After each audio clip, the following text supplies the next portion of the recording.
Dear student, 2018 में 2024 में 2 number में पूछी गई ये इनकम्प्लीट रिएक्शन आज की इस वीडियो में हम करेंगे कंप्लीट और बताएंगे कि ए और बी कौन है। तो चलिए फिर शुरू करते हैं आज की अपनी ये वीडियो। तो देखिए हमें ये इनकम्प्लीट रिएक्शन दे रखी है और हमें यहां पर ए और बी को पहचानना है। तो बहुत ध्यान से समझेंगे। पहले इस कंपाउंड उठाओ, देखो CH3CONH2, इसका नेम क्या होता है बेटा? इसका जो सामान्य नाम होता है वो होता है एसीटामाइड। क्या नाम होता है? एसीटामाइड होता है। और आईयूपीएसी नेम होता है एथेनामाइड। एथेनामाइड सही।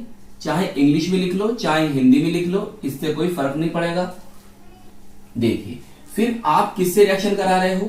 सर हम करा रहे हैं P2O5 फॉस्फोरस पेंटाऑक्साइड से, सही, और साथ में गर्म कर रहे हो।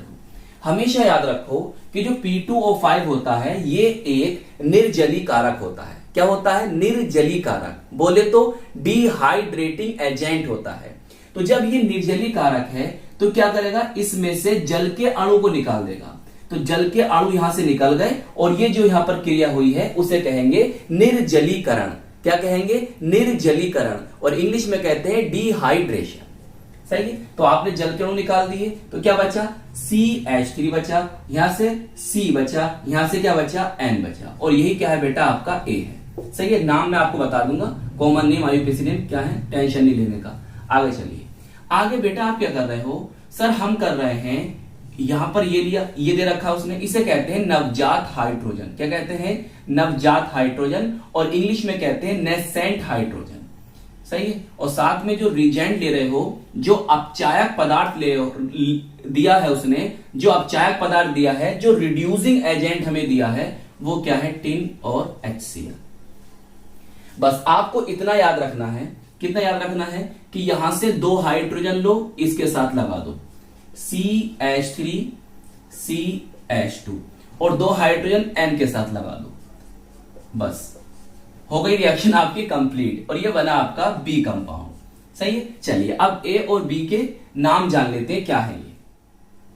चलिए आप इस तरह से टेबल बनाएंगे। यहां पर लिखेंगे कंपाउंड, बोले तो यौगिक, यहां उनके कॉमन नेम कहते हैं सामान्य नाम, और यहां पर आईयूपीएसी नेम लिखने हैं। चाहे इंग्लिश में लिख लो चाहे हिंदी में लिख लो, इससे कोई फर्क नहीं पड़ेगा। अब देखो कंपाउंड कौन थे? आपका ए था CH3CN। CH3CN इसका जो कॉमन नेम होता है, सामान्य नाम होता है, वो होता है मेथिल साइनाइड, या पढ़ सकते हो मिथाइल साइनाइड। और जो फेमस नेम होता है वो होता है एसीटोनाइट्राइल। क्या होता है? एसीटोनाइट्राइल होता है, सही है, एसीटोनाइट्राइल।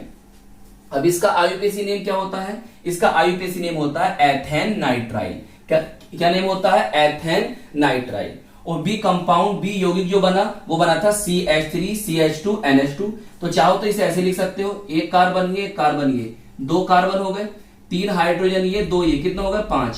तो C2H5NH2, इसे ऐसे भी लिख सकते हो। अब इसका जो कॉमन नेम होता है, सामान्य नाम होता है, वो होता है एथिल एमीन, या आप बोल सकते हो एथाइल एमीन। और आईयूपीएसी नेम होता है एथेनेमीन। बताओ बात समझ में आ गई? तो आपका ए कौन था और बी कौन था आपने पहचान लिया, और उनके कॉमन नेम और आईयूपीएसी नेम को भी जाना। चलिए नोट कर लीजिए इसे। तो आई होप ये इनकम्प्लीट रिएक्शन आपको अच्छी तरह से समझ में आ गई होगी। अपना ख्याल रखिएगा, खूब मेहनत से पढ़ाई करते रहिएगा और हम मिलेंगे आपको इसकी नेक्स्ट वीडियो में। जय हिंद, जय भारत।